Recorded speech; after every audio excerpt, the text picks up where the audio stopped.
Hey everyone, Tony George, Doc Sports. It is Tuesday. We're talking NBA. Couple of games I looked at tonight.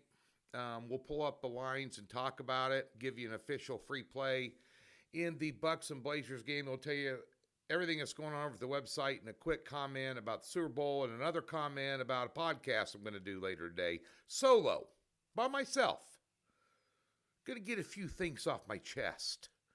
Tell you how you can find that. But let's go ahead and let's talk about this Bucks and Blazers game tonight. And this falls under the category of a road scenario that I have used with great success over the past 20 years in the NBA. Some of you watching this video have been betting less than 5 years. I've been doing this 33.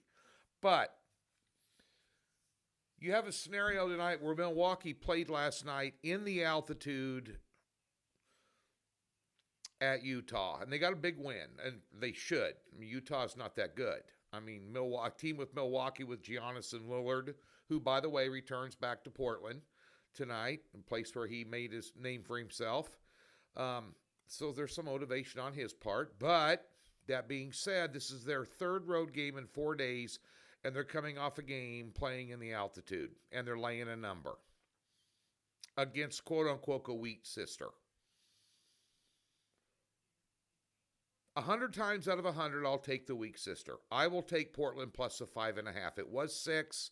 Now it's down to 5.5. I think this line will drop during the day. Now, the Blazers are playing a better brand of basketball as well. They're 4-1 their last 5. Their only loss was to Oklahoma City in their last game on this floor by 10. And, frankly, a team like Portland should lose by close to 10 to the Oklahoma City Thunder, who, along with Cleveland, are the best two teams in the NBA right now. Also of note, on January 5th, Portland went into Milwaukee, and they won 105-102. Yes, if you're asking yourself, yeah, but did Milwaukee rest everybody? No. Greek Freak, Lillard, Drew Holiday, all of them played. I like them plus the points tonight at home in this road scenario for Milwaukee on back-to-back nights, and the Blazers have had a couple days off. They'll be ready for them, and they'll be confident playing a big team like Milwaukee, who's going to be in the playoffs, and, they got one of the best players in basketball on their team. A couple of really good basketball players in Giannis and Dame Lillard, no doubt about it. But Milwaukee is a team that sometimes doesn't play as a team, where Portland has a very good, if you watch them play lately, a very good team concept, passing the ball around, everybody shares the wealth. I just like them at home tonight, plus the big points. And anything around 6 points or higher in the NBA is big points. So give me the Blazers at home as an underdog. It's a free play. We're not selling the kids' college funds here.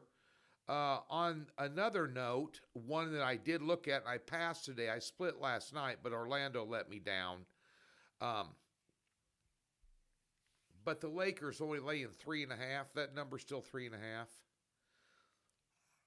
I mean, Philadelphia's got everybody out. Of course, Joel Embiid has basically been an absentee landlord when he's been in there this year for the most part, and always hurt.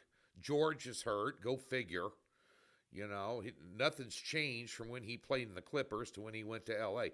I mean, Philadelphia has Maxey and nobody else, basically, in terms of what, L.A. brings to the table. I'd lean a little bit on L.A. there, minus a 3.5, just between me and you and a fence post. Just FYI. Over at the website, we have a doubleheader in college basketball, all totals. We have a 4-unit NBA player prop. We are 66% year-to-date with NBA props.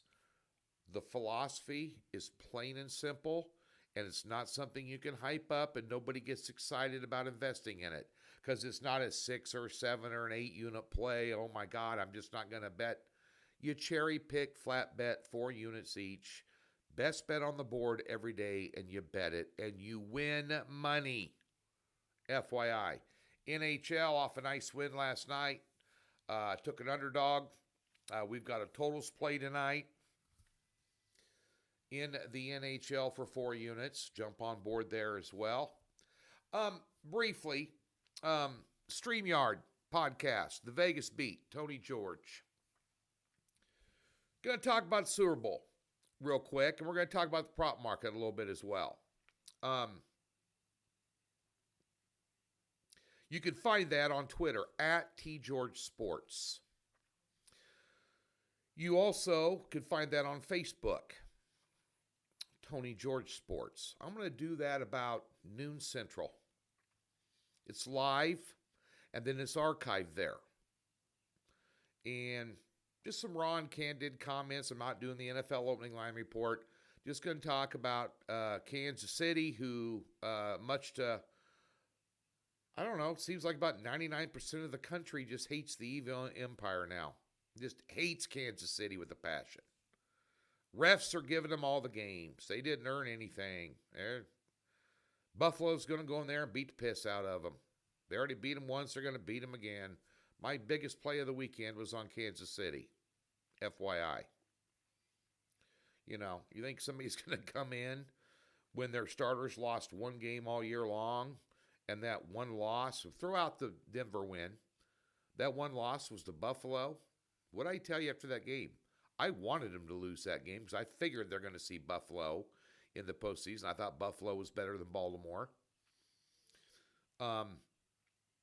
Thought they'd see Buffalo again in the postseason, and if they were able to, pretty much beat the Steelers on Christmas Day, they were going to get everybody in Arrowhead, and we want Buffalo in Arrowhead with revenge. What happened? I forgot. The refs gave it to them. Yeah. Okay. And then you got Philadelphia, who looked unbeatable against Washington, who, gave them can't go on the road and turn the ball over. Not in the championship game. Can't do it.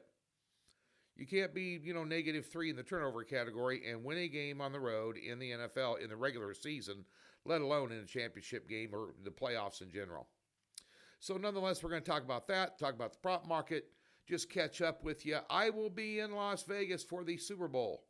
I'll be around, so anybody coming to town to watch the Super Bowl, I'll be in the Circa area, doing some TV spots out there as well, so I'll tell you what's going on there, and making some appearances there for the Super Bowl and staying out there for a while, getting out of this weather here in Kansas City for a while, and, airing out the place I got out there. Been a while. Nonetheless, thanks for tuning in. Good luck here on Tuesday.